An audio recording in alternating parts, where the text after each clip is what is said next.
gut feeling. So what I did at the start of 2018, for probably the first 4 months, every day I wrote down a mantra. I wrote down, I am open to all opportunities that come my way.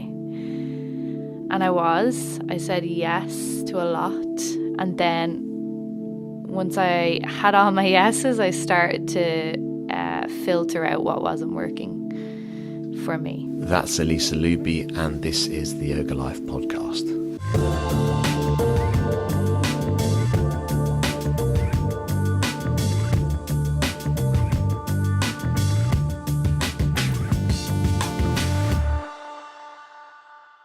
Hello and Happy New Year, or if it's not the New Year, then Happy New Day, because every day is a good one. I'm Kevin and this is the Yoga Life podcast. Today I got with me Elisa Looby. It's the beginning of January 2019 and Elisa was voted last year the most popular guest on the podcast. I think what people liked about Elisa's story was her honesty, her journey from struggling with her weight into becoming a yoga teacher, getting fully into well-being, and a physical as well as spiritual transformation that a lot of people enjoy listening to. So I wanted to bring Elisa back in to find out how the last year has been for her in her first year of full-time yoga teaching. This is an episode I think will really help people who are beginning to teach yoga or maybe starting to think about doing a yoga teacher training. One of the things I noticed about Elisa is she doesn't realise her strengths. And I think being humble is a really great character trait for anyone, but at the same time it's good to remind yourself what you're good at. So this episode, where we speak for 50 minutes or so, starts to develop ideas as to what Elisa could be doing in 2019 to build on the momentum that she's created over the last year. I hope you really enjoy it.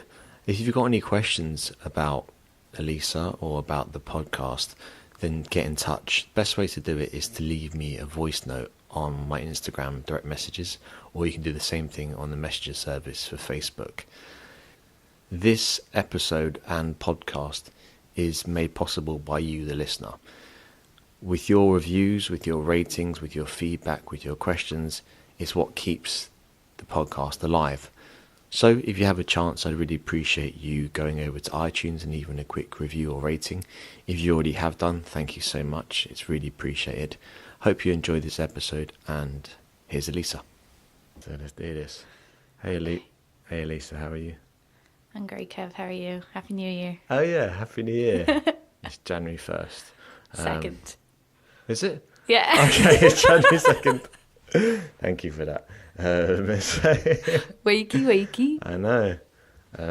So welcome back and well done on your GOTY Guest of the Year. Oh, stop. You don't win anything. Hashtag. You don't. I don't have like a plaque or anything. Sorry. It's okay. I have a cup of tea. That's all you need. How have you been? Great. Yeah. Really good. I've had 2 weeks off teaching, so I feel refreshed. Yeah. Yeah. Since we last spoke, when was it? It was summer last year. So you've been teaching now for a full year? Yes. So this time last year, December. Hold on, what year? We're in 2019. 2019, yeah. So December 2017, I wasn't working at all. I just finished my yoga teacher training with Yoga Hub, and I got straight into teaching. So my first class happened to actually be your old class. Okay. It was on a Saturday, so it was I think it could have been the first Saturday of January. Of course, yeah, I remember that. Yeah. Yeah. To a room of about 40 people. Yeah, that's the deep end. It was diving into the deep end. But but I got through it. And I'm still here to tell the tale. Yeah. So it was the hot class. Yes. Yeah. The Saturday afternoon used to be a hot class. Yeah. It's not anymore. It's amazing the way that class, I used to get such an adrenaline spike teaching that class, because Saturday people that come are kind of hardcore, and it's hot, and there's 40 people there. Yeah.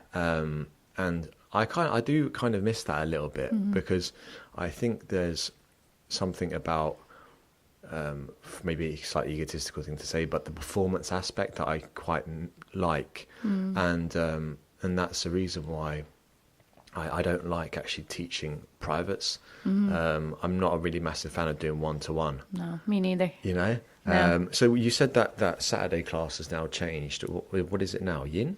It's a flow straight into a yin. So it's 2 classes now. Yeah. So they're my 2.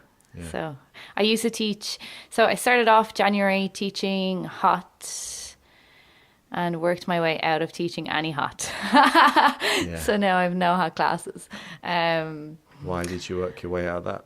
I didn't enjoy teaching hot yoga. I think because sometimes you've got the people coming that are looking for more of the fitness element, and my teaching style would be slower paced, so it didn't really flow well. Like the people who came to my class would know it wouldn't be a super intense class, but then you have the people coming that want that. So I just didn't really enjoy it. I want to teach what resonates with me, you know.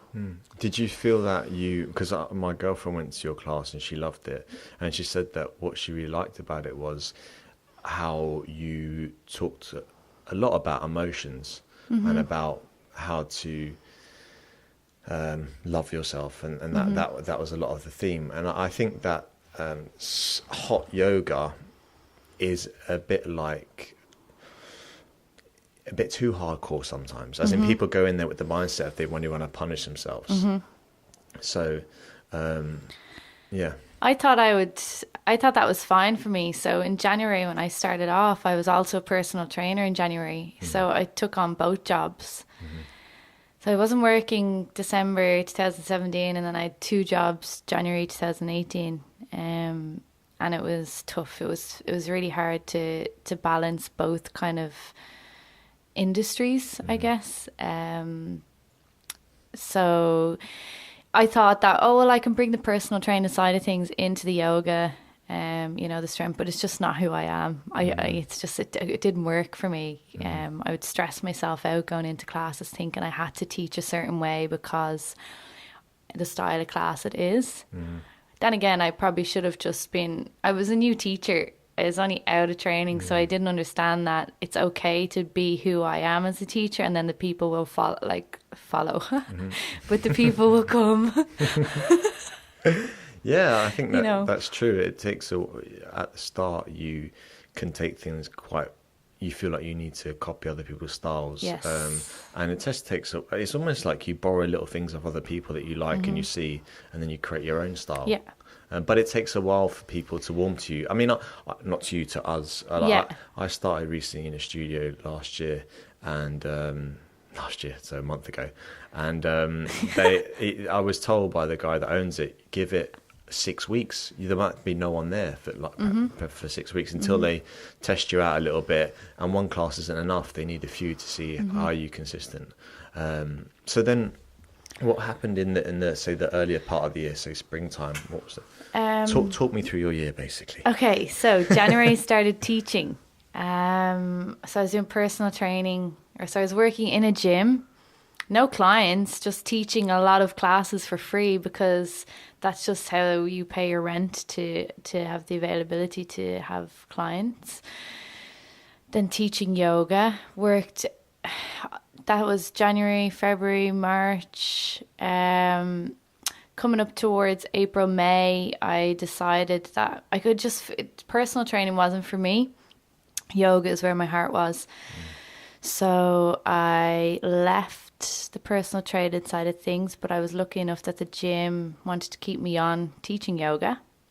So come the 1st of July, I was teaching up to 16 classes a week. So the gym gave me 11 classes. Wow. So I teach 11 in the gym. But so from January to, let's say, June, was very messy. It was very stressful. You know, the imposter syndrome of, I don't know, not that I don't know what I'm doing, but I'm just so new to it that, you know, do they like me? You know, all these thoughts of, instead of just going in and teaching what you're comfortable teaching, you're comparing yourself, especially with social media. You're like, okay, that teacher's teaching this style of yoga, maybe I should be trying to do that. And when you're new, you feel you should be trying all these different things. Mm-hmm. Once I did my yin yoga teacher training in, when was that, June?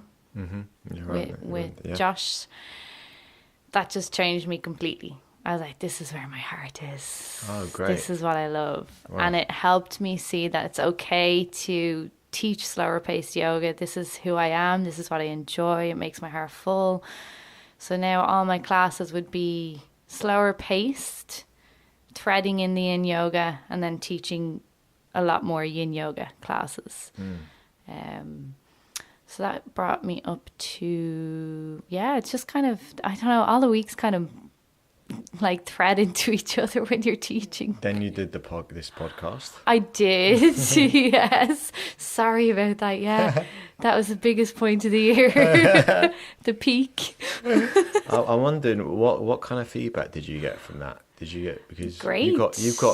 You've got a very, it seems to me like a really, for want of a better choice of words, loyal following. You know, so people can have 100,000 followers, but they'd be following them for superficial reasons, or they could have 10,000 and they really have a connection with the person, and you seem to be the latter. So did you get any, what kind of feedback did you get? Great, yeah. People, I think I'm just really honest about, like, even on my social media, like, I'm just real honest about what's going on in life. I'll talk about it a lot. And I think people really relate to that. So the feedback was great.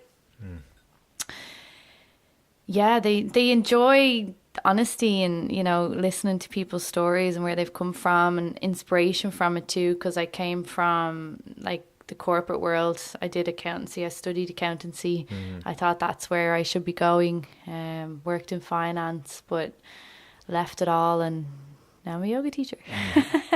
Yeah, because you touched on that on the last podcast about your journey before you came into yoga, but you didn't go into too much detail. So I think that is something that appeals to a lot of people, that story, because I remember when I was making that decision, well, I was sacked, so I didn't really make the decision, but I mean, I made the decision to become a yoga teacher. But I used to like just source out loads of articles online of people that had left office jobs to do their dream job, and a lot of people fantasize about that. Yeah. But so talk to me about your experience. Yeah, so I started working in the head office finance of M&S years ago. Started my accountancy exams once I was there. Then I left there and worked in a pharmaceutical company for 2.5 years, and I did really enjoy it. Like, I love the banter of being in an office and, you know, the teamwork. Like, as you know, being a yoga teacher, it can be very lonely.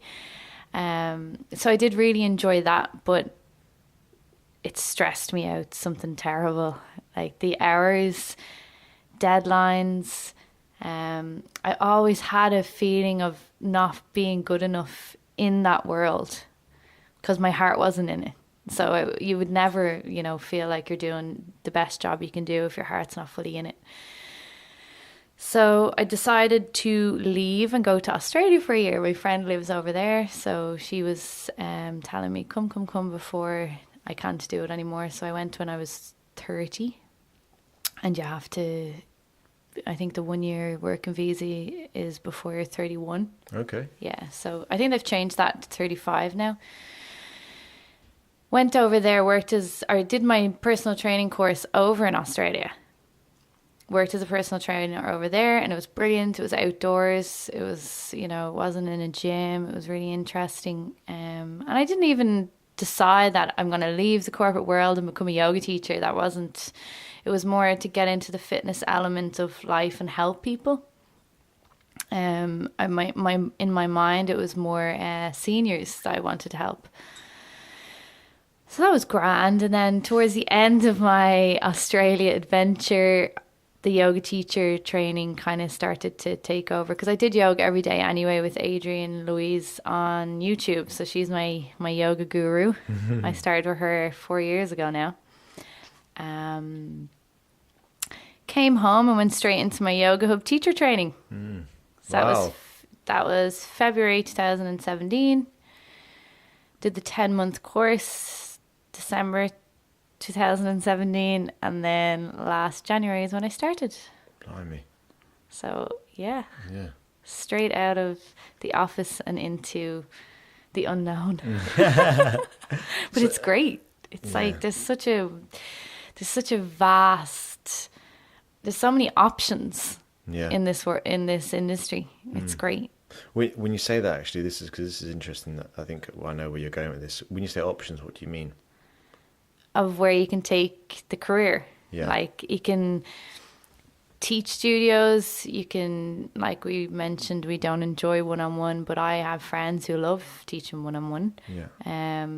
You can do your podcast, you can do online. There's loads of, there's so much, and then there's different styles of yoga. So I'm obviously moving towards, I love yin yoga, I love slow yoga. So that's probably going to be my niche.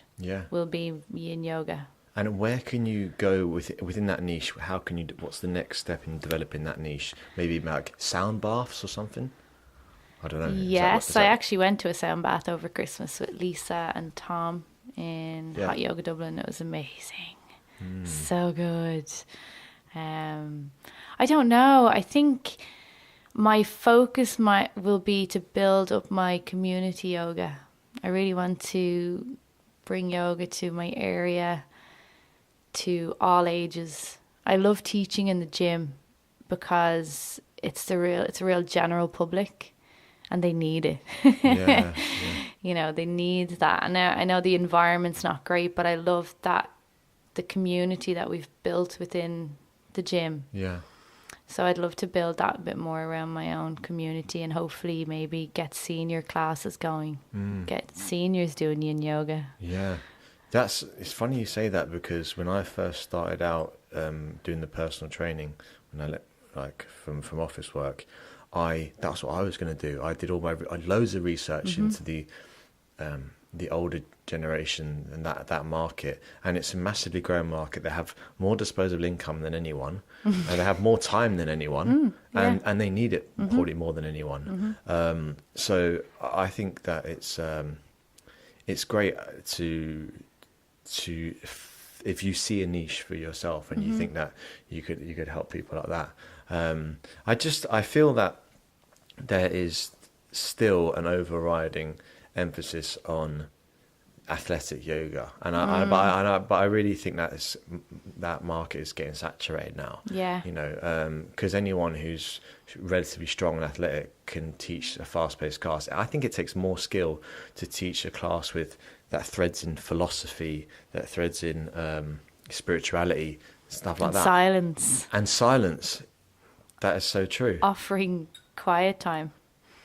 I think that is a real skill. And that's something that you could definitely develop. So sorry, I kind of stopped you in your track. So after you did the podcast here, then that brings us to like late summer, autumn.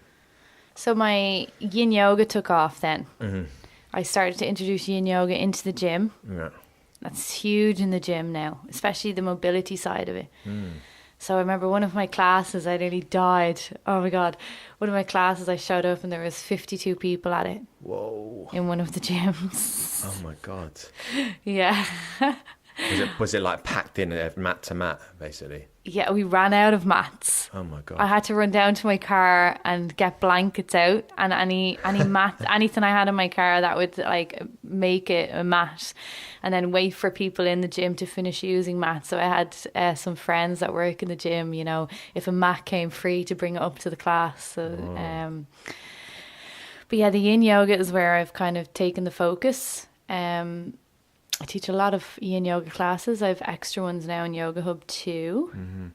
So my focus has been on that. And then I did my Chinese medicine module with Josh Summers, which then has advanced my yin yoga teaching on another level. How was that? Was that in the Elbow Room? Yes. Yeah, it was my first time there. I loved it. Yeah, it's beautiful. I love Isn't it? Oh my God. If anyone doesn't know, the Elbow Room is a converted woolen mill or wool mill. I don't know. It's not made of wool, basically, but it's a stone building that used to produce wool. I don't know if it's woolen or wool. But so it's really beautiful there. So because I was going to do that course as well, the TCM. How was it? Oh, like the first module was very much based on anatomy, which is great. So I really enjoyed that anyway, because with the personal training course done, I already was up on my anatomy. Excuse me. And then just bringing in the Chinese medicine side of things and understanding the energetic lines throughout the body and how they run through the fascia of the body. And it blew my mind. It's amazing. So I now theme a lot of my classes around maybe certain organs or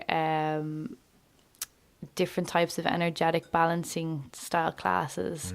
And then I'll say in the class, look, if this isn't for you, if Chinese medicine's not your thing, I'll still speak about muscles and bones and joints, so that you can take from it what you want. Did Josh Summers talk about diet and all that kind of stuff? And it has, what you've learned in that module, traditional Chinese medicine, it obviously, as you said, it's affected how you teach, but has it affected how you live at all? And then anytime I do my own yoga practice, I'm always like, is there a blockage in this meridian line? Yeah, really, yeah? Yeah. I was in a yin yoga class there during Christmas, and I was in I was in fish pose? I can't remember.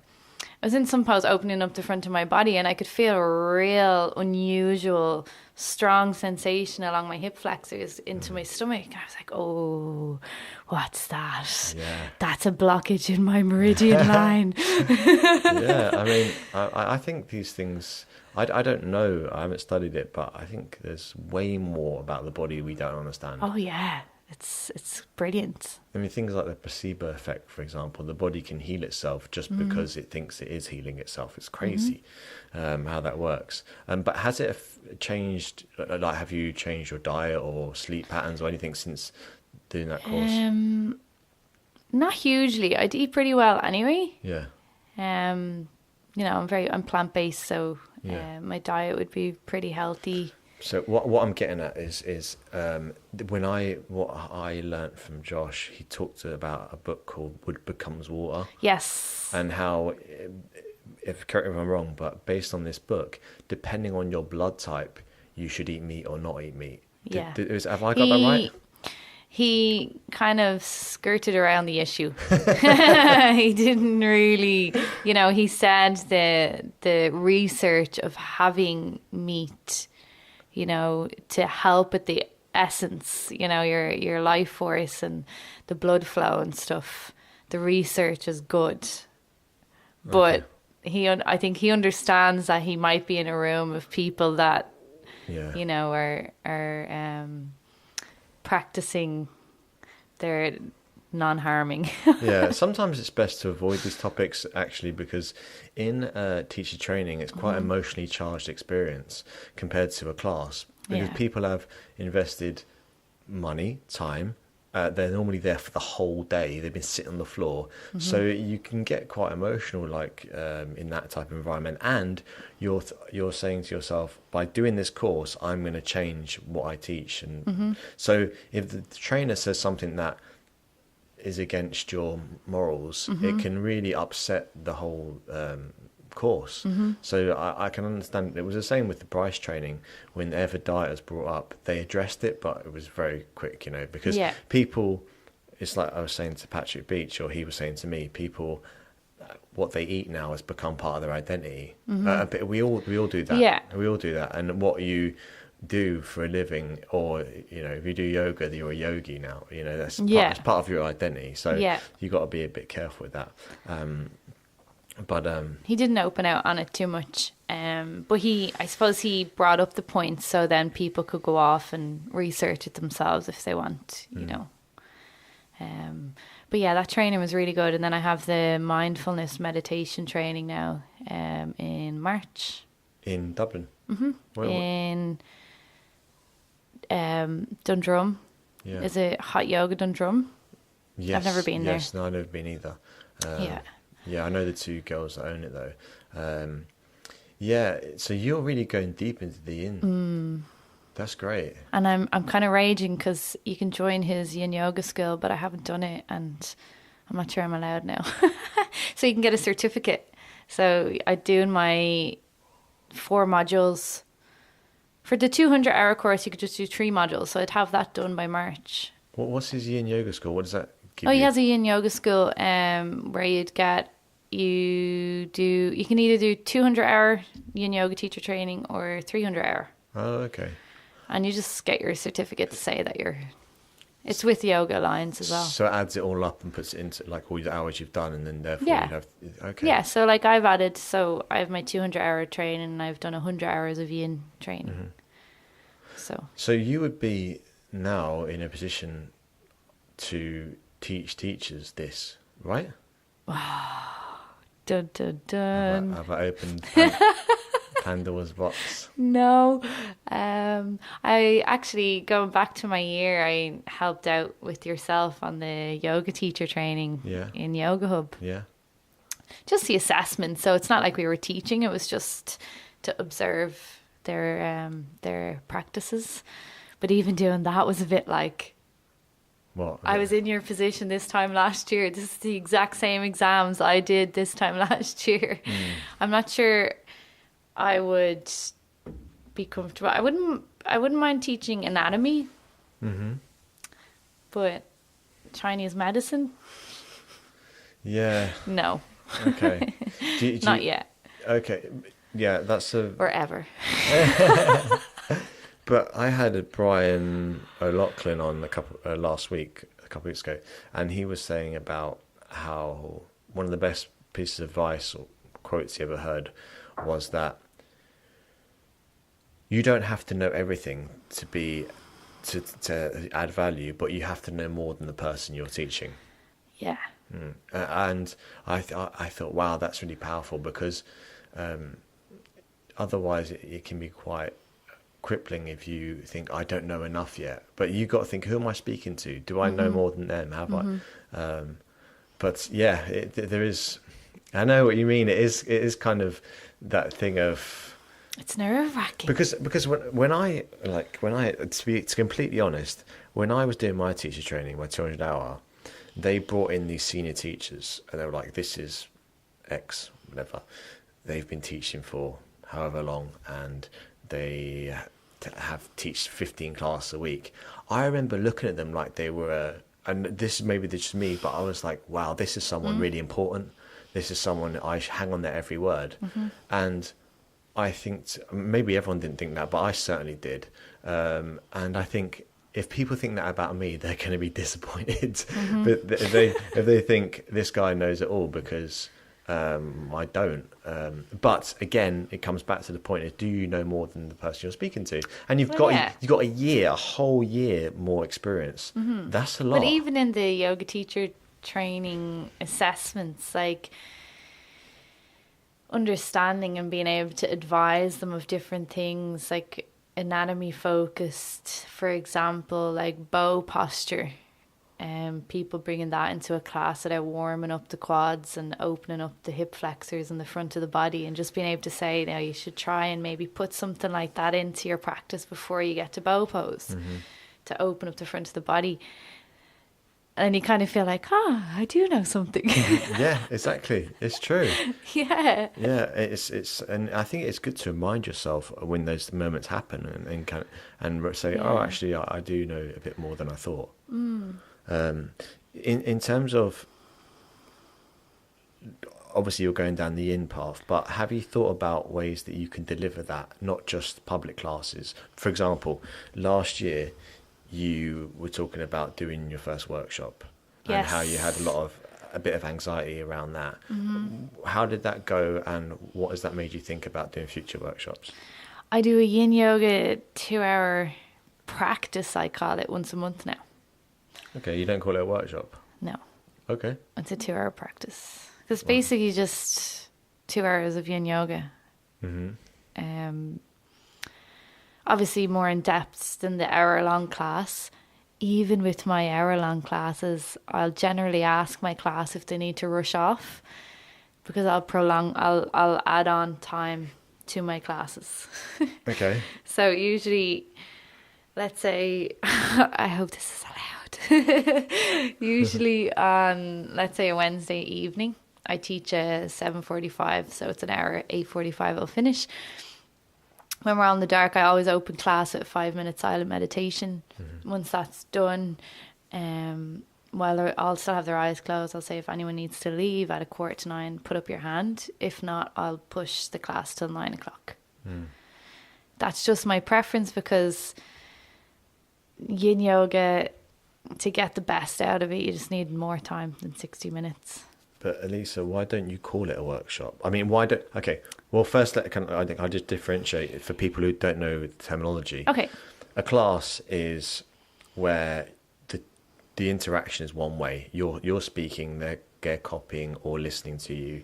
There's no chance to ask questions. There's no massive breakdown from a technical point of view.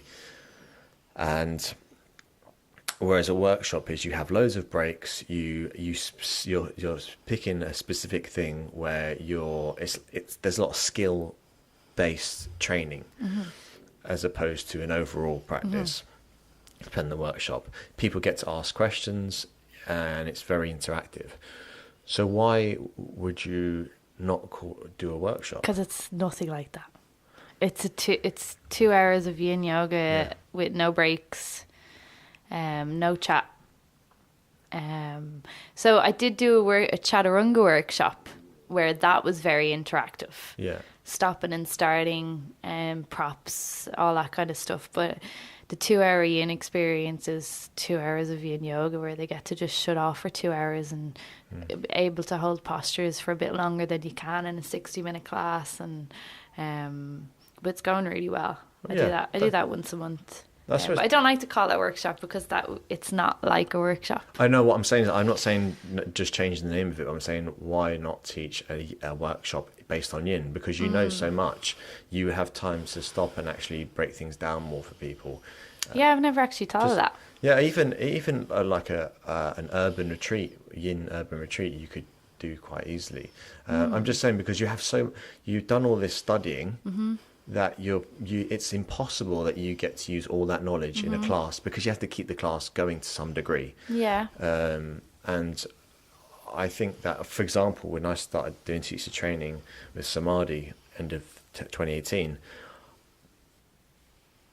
the owner of the studio would ask me questions, and for the second I froze. I thought, don't put me on the spot in front of everyone. And then I started talking, and I thought, wow, I actually know stuff. And I've never said this to anyone, because I learned it during 300-hour teacher training. I've never got a chance to use it. And I thought, great, I know more than I thought. And in a class environment, public class, people don't care about the anatomy of the hand. It's just things like that. Yeah, You've got to keep it going. Yeah. But all I'm saying to you, the point I'm trying to make is that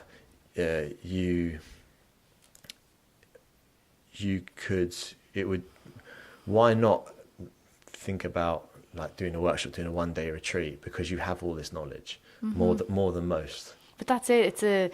I suppose it's what we all suffer with, is, like you said, you think you don't know enough. But yeah, it's a really good idea.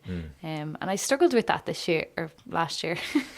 At the beginning of the year, I've really got so caught up in the teaching and planning classes. Whereas now I'll pick a theme for the week, and I'll teach a class based on theme. And it just makes your life so much easier. So any teachers out there, pick a theme for your week and just go with that. And then you can change your theme every week. But I was at a stage where I was trying to plan a different class every class. How did you think of that? How did you realise that a theme a week worked best? Just trial and error? Yeah. I just went into, especially when I started teaching in the gym and I had so many classes in the gym, I just started saying to them at the start of the week, because there's never a huge overlap. It's not like the same people are going to be coming to five of the same class. So there's only maybe 2 classes where they might get the same people. So I'll say we're going to be working with the same, let's say, peak posture or the same theme for the week, and they might just get to practice it twice. I think, and it makes it, as a yoga teacher, it makes your life so much easier that you don't have to constantly every day. Well, that's what I was doing, which was probably wrong. I don't know. But I was sitting down trying to plan every single class every day. Yeah.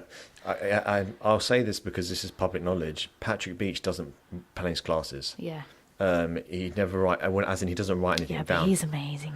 Well, the thing is, I remember writing down my classes, and then during the class I never looked at the notes just because I was too preoccupied. And I think that, for example, I pick a theme every week too, but sometimes I try to teach too much new stuff in one practice. So just before Christmas, and I'm going to be completely honest to say this, I taught the shittest class I've ever taught, right? Because I was teaching what I wanted to teach, not what the people needed. What happened was it was just before Christmas Day. It was like 22nd of December, and the people that were coming were not regulars. You know, there were people that it was a mixed match. Loads of people I didn't recognise. So it was kind of unusual. So I tried to teach a stag handstand practice. So how to build up towards a stag handstand, which is like when one leg is bent, one leg is straight. And it was just in my mind, I'm going to teach this class. This is what I'm going to do. It's loads of new stuff. And I realised that half the class was completely lost. And I just kept going anyway. And it ended up, I walked away, I come back to my girlfriend at home, and I said, that was probably the shittest class I've ever taught. And I should be getting better and better. But yet and what I realised was, it was because I'd planned out something, and by hook or by crook, I was going to teach it. You got stubborn about it. Whereas I should have seen the people come into the room. Read the room, a lot of beginners and actually taught a theme. And then this week even, I said to my girlfriend, right, from now on, I'm going to change my teaching philosophy, have a theme of what I want to teach, but try to get everyone to get the most out of it as they can, as opposed to this is the goal of the practice. Yeah, no, I get that. And some weeks I'm just not there in the headspace, and I'll just go in and I'll say, especially to the gym goers, I'll be like, oh, what do you want to work on this week? Do you want to do more hips, or do you want to maybe work on opening up the upper body? I'm at a stage now where I can just plan a class in my head. Like I'm very good at my anatomy, that I know what parts of the body need to open up and stuff for certain postures, and being safe in a yoga practice. So that's fine. But I was stressing myself out last year. Yeah. Like a crazy person. That's a massive revelation though for you now, isn't it? That takes a load of admin off your back and makes you more adaptable. Because someone I said to Dicey Decline when we were doing our Bryce training, his flows are so creative so are Bryony's. His flows are so creative. Someone said, how do you think of this? How do you know all this stuff? And he goes, I just have the like little cogs, and they're spaced around my mind, and I can fit one cog into the other depending. I know what goes together, these little sequences, and how to transition out of things to keep it going. So he doesn't plan stuff, but he's just done it for so long, and now you're at that next stage of your evolution. And I learned a lot in the Patrick Beach workshop that we went to as well. I really like how he teaches, and I really like his style of yoga, the kind of functional side of things. Like even in your vinyasa, or coming up to your low lunge, rather than taking the legs straight up in between the hands, taking it a more like externally rotating the hip a little bit and bringing the foot outside the hand and stuff like that. Like it's just like loads of little things like that can change up a class so much for people who are always coming to yoga and are so used to their standard flow. But that's the thing, as you said, it's not reinventing the wheel and doing crazy ridiculous sequences, but it's a little change and giving the reason behind that. This time we take the leg outside because you're externally, it's a very similar movement. You're taking the foot forward but just slightly outside, and you feel, and I think that is brilliant. I must say I felt the same way. And we were in the same workshop together at Patrick Beach, and I thought, wow, you can teach fundamental movements but put your own spin on them, as long as you can justify why you're doing them. I teach his vinyasa a lot, so I'll teach his solar practice. Or no, awakening. Yes. So I'll teach not all of it, but generally the flow of lunge to squat to step back to lunge to because it's just so good for the hips to open them out instead of just coming straight for your low lunge and your. And also things like a squat and a push-up, he does all the time. And you never do squats and push-ups. My class, they always get push-ups now. Actually, I do. My girlfriend did say, she's like, I went to her class and today we were doing squats. It's like, and I says, you should be doing squats. So should I. Push-ups, So should I. Yeah. We all should do them. They're all going to be pros at push-ups when they're finished with me.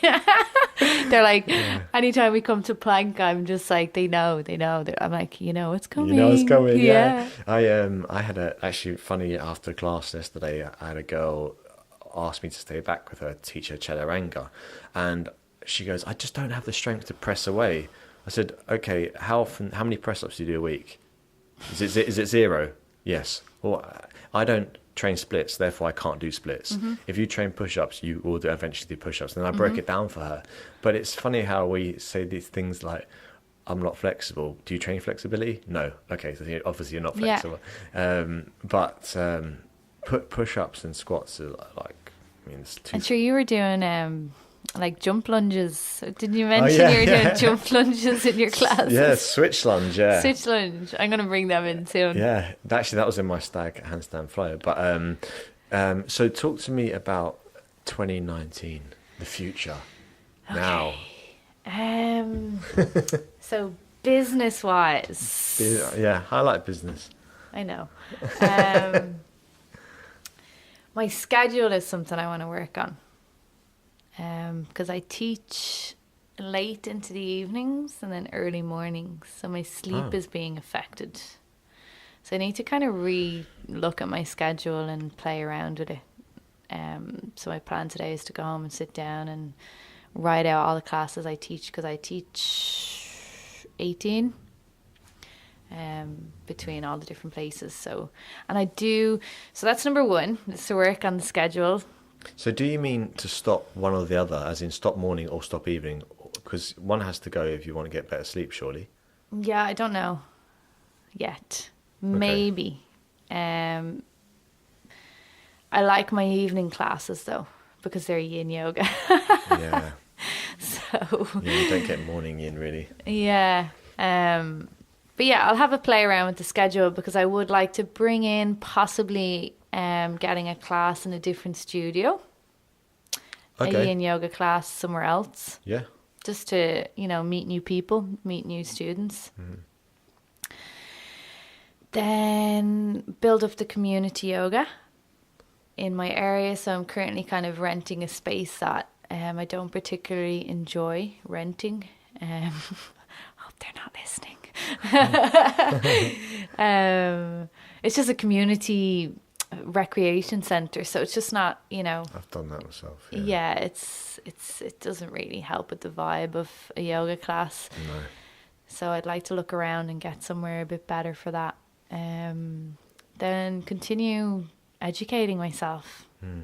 I only mentioned, I did an interview with the Daily Edge this year. I've seen that, about moving from corporate to yoga, and people think, oh, yoga, you're a yogi, you just get to sit and meditate all day and teach yoga, how great. And it's like, no, it's a tough job. It's physically, mentally, emotionally demanding. You're constantly giving your energy to others. You need time to take back your energy. but also money wise, you have to make a living from it. Where was I going with that? I was bringing that somewhere and I can't remember now. You were saying about your schedule. I'm after losing my train of thought. I'll speak a little bit on this and then maybe might come back to you. Yeah. But it's funny you say that because I was doing my accounts yesterday. At first of the month, I do my invoicing, and I was noticing that there was miscalculations by the studio side. I won't say which studio, but I thought if I didn't check my bank statement, go back and check my invoicing, go back and check the email I sent them, the email they sent. Are so many things I've got to check to realise that they've underpaid me, or the system, the mind-body system, often miscalculates things. Yeah. When you work for someone else, that you don't have to worry about that. But you've got, I mean, I'm not on account. I hate numbers. I can't do it. But when it comes to getting paid, then I concentrate on numbers. Yeah. And I realised, oh wow, I could be being mispaid every month, and I wouldn't know unless I go in forensically and check. But I remember now. Yay! But it's that it's an expensive career. Like, it's not, because we're constantly educating ourselves, and because we're so obsessed. Like, I love yoga, not just teaching it. I just love everything about it for myself and for my own mental health. But it's expensive. Like, workshops are expensive, trainings are expensive, and you constantly want to keep learning. So that's more to do this year, is to go in to do my mindfulness meditation with Josh. And then I don't know what else I think I'd like to do. I really want Patrick Beach to come over to Ireland and do his teacher training over here so I can take it. Yeah, that'd be great. I've never met Carling. It's Carling, isn't it? His girlfriend. But I'm a fan of hers from what I know of her. I really am. So, what about because you're a good speaker. What about outside of?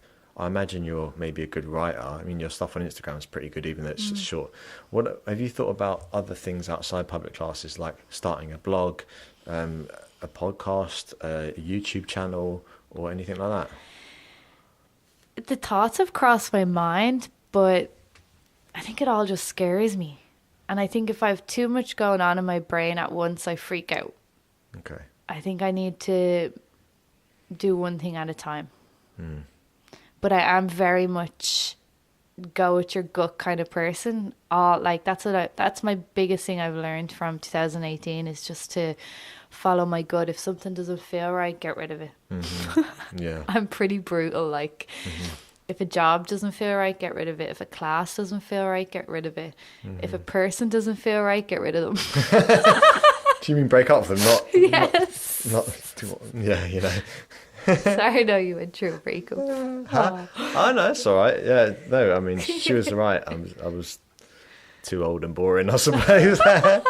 So good for her. Now you're all loved up. Yeah, exactly. We're still friends with her. Yeah, but that's it. Like, you just, if things aren't working for you, whether it's on your end or their end, you know. But yeah, gut feeling. So what I did at the start of 2018, for probably the first 4 months, every day I wrote down a mantra. Wow. I wrote down, I am open to all opportunities that come my way. And I said yes to a lot. And then once I had all my yeses, I started to filter out what wasn't working for me. So what was the mantra? What did I say? I am open. I am open to all opportunities that come my way. Oh, so nice. Especially starting from scratch, from no classes to now 18 classes, possibly more. I know I might be taking on a few more within a studio I work in.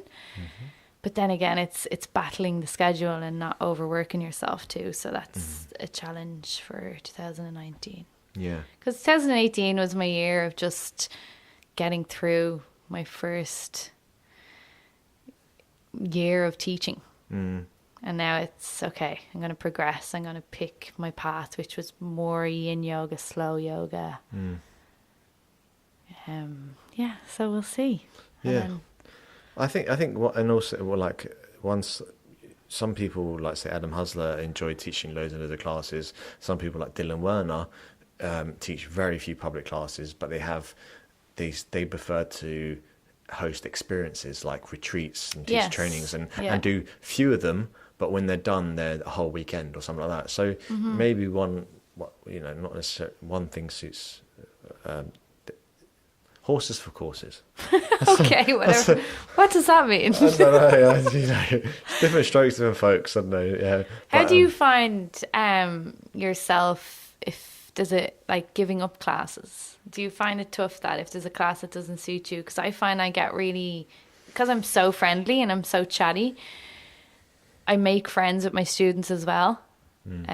So if I give up a class, I kind of feel like I'm breaking up with them all. Yeah, it's funny you say that, because I just gave up the best corporate client I've ever had, and I really get on well with everyone there. But I think once the thought comes in your head, should I give this class up? It's time to give it up. I think because before I started teaching yoga, I would have taught anything, so now I have an abundance mindset that I knew I wasn't giving them the best class they could have sometimes, because I'd moved on emotionally from that. And when it comes to, you say about you build friends with them, these people were so lovely, but maybe it's the kind of man in me that I think, oh, you're really nice people and I'm going to miss you, but no one's dead. So yeah, but we have to put on our business hat as well. Exactly, your business hat. You can't stay in for emotional reasons. So no, I'm fine with that. And think about it, it frees up time to pursue the next thing. I would like to do speaking and stuff like that, but it's not. I don't even know where to start. I'm not good at all this. If anyone wants me to speak anywhere. Yeah, hello. That's it. I mean, if you were to, even on your Instagram, do a 60-second speak to camera, you used to do that. But stories is fine, but there's temporaries. But if you have that on your feed, or send an email to Masters of Calm, for example, that festival that happens in the summer. Oh, yeah. They're taking applications until the end of January for speakers. Oh, there you go. There you go, Masters of Calm. And if you just apply to be a speaker there, send a 60-second video of yourself to them. This is a topic I like to speak about, and they get a sense for you. That could be the first thing. Once you do that, then you can use that to promote yourself to the next festival or event, and it goes from there. Yeah. Once you've done the first one, I think it gets a lot easier. But that's exciting then. I know. See where we are in December 2019. Yeah, cool. Well, thanks so much for coming again. Yeah, I know. It was great. Everybody vote for me again so I can come back. Shameless. Yeah. Yeah, cool. All right, thanks. And keep doing your yoga. Yes. Everybody. Yeah, exactly. Okay, thanks, Kev. Thank you. Yeah, that's really good. 52 minutes. I love your mantra. I'm going to write that down, actually. And there it is, folks. Hope you enjoyed. Next week, I got with me Tim Senesi of Yoga with Tim. If you're not familiar with his channel, he's on YouTube. He has been producing high quality videos for years. He's got over 21,000 subscribers on YouTube. So if you're interested in teaching online and you're not sure how to get onto the major platforms, you can do it yourself using YouTube. And Tim has pioneered this. So that's next week. If you've got any questions for Tim between now and then, get in touch with me, leave me a voice note on my Instagram direct messages, or you can message me through Facebook, Kevin Boy Yoga. Thanks as always. If you have a chance to leave a review on iTunes, that'd be great. And I'll be chatting to you next week.